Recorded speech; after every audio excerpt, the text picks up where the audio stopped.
Let's talk about the wipe. First of all, we have New Factory, and I quite like it. It's basically just Old Factory, but with some textures swapped around and with a few add-ons here or there. That being said, I do have one glaring issue with it, and that is, it's too freaking dark. I can't see a damn thing on it. I'm pretty sure that Old Nighttime Factory was brighter than this. It reminds me of Interchange when they decided to crank the lighting all the way down for some reason and no one could see a damn thing on the map. It was a rat's paradise because if you were staring straight at a corner, it was just a shadow. It was black. You couldn't see anything. So much like Interchange, I think if we just increase the brightness a little bit here, we will have a very, very good map. As it is now though, I'm gonna be real, I don't like playing on it because I can't see anything. So please, just up the brightness, everything will be good. This video that will soon devolve into an unhinged rant is caffeinated by Supps. From now until the 13th, using code Livivi at checkout will get you free shipping worldwide. It's clean caffeine and it tastes great. My personal favorite is Meat Canyon's raw meat, which is a delicious watermelon flavor, but if that isn't to your taste, then don't worry because they have a ton of flavors available. And again, free shipping worldwide, so be sure to check them out using my link below. That out of the way, back to Tarkov. Something that everyone was nervous about going into this wipe was the trip mines, and if I'm being entirely honest, they ain't that bad. They aren't super common and they have a very audible sound cue, which basically should tell anyone in the game, run away. Only time I have seen someone die to one of these is they were opening a door and they got stuck in the unlocking animation right after they tripped one. Whether or not they actually belong in Tarkov is an entirely other debate that I'm not going to get into, but they aren't going to ruin or kill the game. If you see someone saying this, odds are they just died to one and are now malding on Reddit or Twitter. The new weapons seem pretty cool. Though my experience with the SR3M is fairly limited, it's a fun gun that is going to give some competition to the AS Val. The standard Uzi is a early wipe headshot machine. However, you can't really put any good sights on it, so I don't think it's going to be replacing the MP5SD as the mid-wipe headshot laser beam, but it's still fun to mess around with. The Mini Uzi, however, is a weapon of nightmares. It is probably the best close-range SMG in the game right now.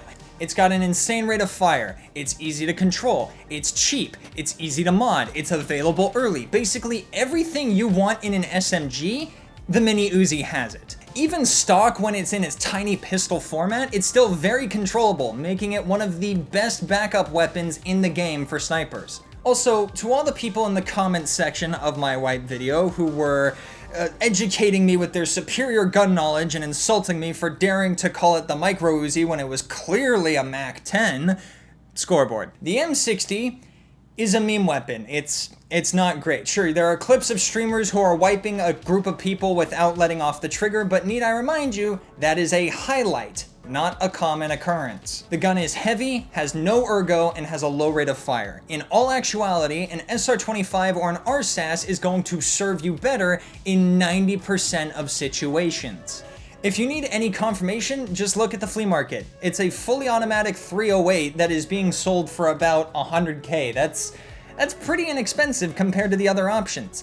Now, practicality aside, is it fun? Does a bear shit in the woods? Yeah, it's a clunky 308 light machine gun. Of course it was going to be fun. That being said, there is a clear difference between fun and good. The optimal way to use the M60 in serious play is to slap it on a bipod, which means that you have to be at the bare minimum immobile and often prone. That is a very dangerous position to be in a gunfight with experienced players. I mean, it's great if you're lying down waiting to ambush somebody, but that's kind of a strange gun to add when you also just added a boss that punishes that exact style of play. Speaking of Partisan, Partisan is just kinda silly. I have died to him once, and I don't even think he was coming after me. He was shooting in the middle of the road, and I head dinked him. Of course, he survived because he has 80 head health, and M62 only does 77 damage. I didn't know I was shooting Courier 6, but had I known that, I probably wouldn't have even made the attempt.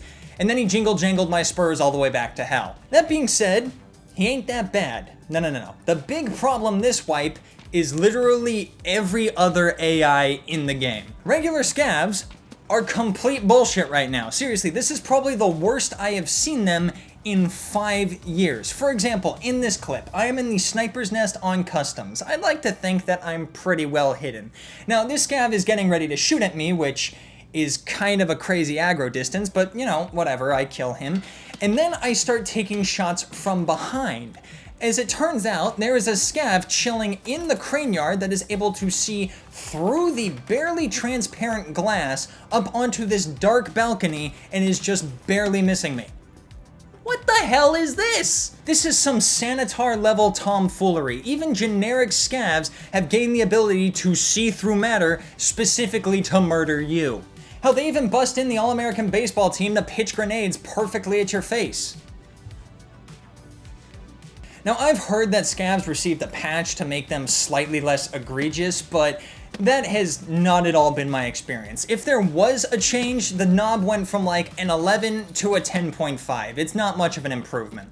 Then there are rogues and raiders, who are much, much worse. They are basically impossible to fight unless you are corner peeking perfectly. If you do not kill them the picosecond that they gain line of sight on you, you're going to die. That's it. I'm not gonna call this unfair or bullshit. I'm just gonna call it goofy. It's the type of thing that when you die to it, you just look at the monitor and you're like, I don't know what you expect me to do there. Now, scavs in general have always been a weak link for Escape from Tarkov. The AI in this game is notoriously bad, so why am I complaining about it so much now? Simple, there are more scavs.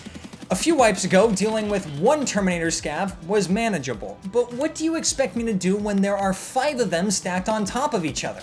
The biggest problem is their effect on gameplay. To me, scavs have always been filler action, something to fill in the monotony of the looting cycle before you encounter another player and then you get to have a decent fight. I never thought they were meant to be a challenge so much as they were meant to be a constant risk. It's hard to have a decent fight with a PMC when there are 4 scavs behind me breathing down my neck.